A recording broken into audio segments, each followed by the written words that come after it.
Hasteko zorionak, nire zorionik eta beroena, 100 urte hauek betetzeagatik, ez da ohikoa. Uste dut komentatzen zela Euskal Autonomia Erkidegoan 96 bat enpresa daudela, bakarrik 100 urte bete egin dituztenek eta hori azpimarratzekoa bada. Gaur egun programa asko ditugu, inbertsio eta enpresa berrien sorreran laguntzeko.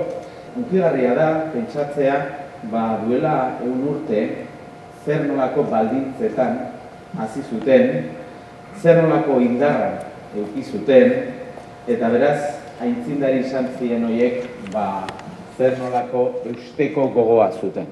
Uste dut horiei ere batzuetan pentsatu beharra daukagula.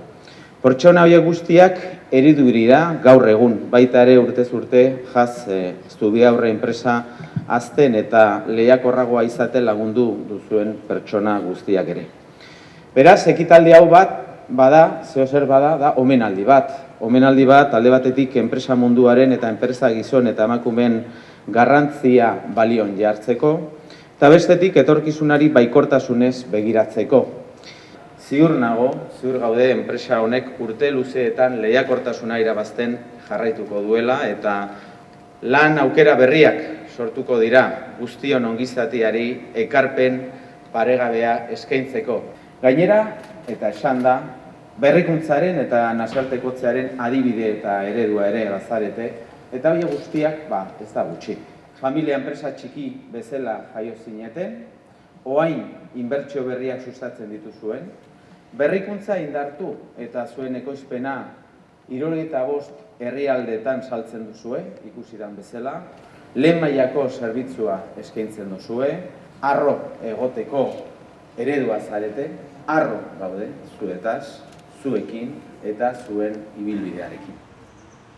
Duela 1 urte, akabatzailea ziren familia bateko kide batek, kasu honetan gure aitzitza, Domingo Zubiaurre eta bere lehengusu bat, pixkat asmo hori izan zuten, eurak erabiltzen zituzten lanabezen artean, metalezko eskuileak zeuden, unzetari erosten zizkiotenak, unzetak alemaneatik ekartzen zituenak, eta hor aukera ikusten zuten, produktu horiek egiteko modua ikusi zeben, eta bide horretatik, lanbide bat sortzeko aukera, eta hola izan jarduna. Gero, urte askotan izan zen, enpresa txiki bat, oso artesanala, oso familiakoa bakarrik egiten lana, eta gero, hazkundea gure aitarekin, Javier Zubiaurrerekin, bera Eskola Armeriako maestria industrial egindakoa, gero peritaje industrial egindakoa Tarrasa, beste ezagutza batzuekin eta beste bultzada bat eman zitzan enpresiari, inbertsioak, jentea kontratatu, prozesuak hobetu, merkaturatu,